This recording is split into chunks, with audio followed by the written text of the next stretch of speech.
সেদিনকার ডিস্টার্ব করলাম, আজকে সেই মেয়েটা এদিকে আসতেছে না। ও মাই গড, আর ইউ হৃদয় না? আরে হ্যাঁ, আমি তো হৃদয়। কি বলবেন বলেন। ওই যে ওই পাশের হৃদয়, ওইদিকে তোমাদের বাড়ি ছিল।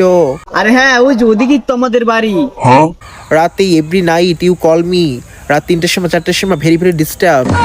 আরে হ্যাঁ, ওই যে সেদিনকে রাত্রে 3টার সময় 4টার সময় আমি ফোন দিছিলাম, ওই যে ভেরি ভেরি ডিস্টার্ব। অনেক পিছনে ঘুরছো আমার। বেশি তো বয়স হয় না, ওই 30-40 বছরই তো পিছিয়ে পিছিয়ে ঘুরছি। তুমি এই অবস্থা কেন?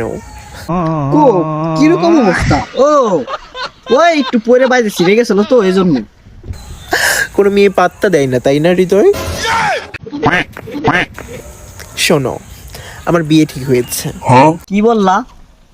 তোমার বিয়ে ঠিক হয়ে গেছে? কার সাথে বিয়ে ঠিক হয়েছে? রানার সঙ্গে, বিজনেসম্যান, ভেরি হ্যান্ডসাম। ও বিজনেসম্যান পায়া আমারে ভুলে গেছো নাকি? তোমার মতো না।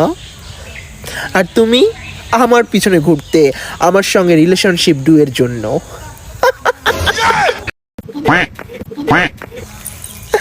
কোথায় চাঁদ আর কোথায় তুমি? বামুন হয়ে কি আর চাঁদে হাত বাড়ানো যায়? তুমিও তো আমাকে একটু একটু পছন্দ করতা, এখন মানা করতেছো কেন তুমি? যাই হোক, খুব আফসোস লাগতেছে তোমার জন্য যে কোনো মেয়ে পাত্তা দেয় না। বুঝলাম না তো কিছু।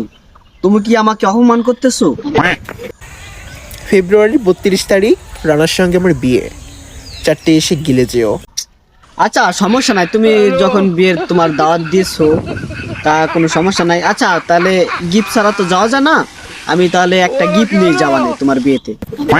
না না, গিফটের প্রয়োজন নাই, জাস্ট এসে 4টে গিলে যাবে, একটু দোয়া করবে।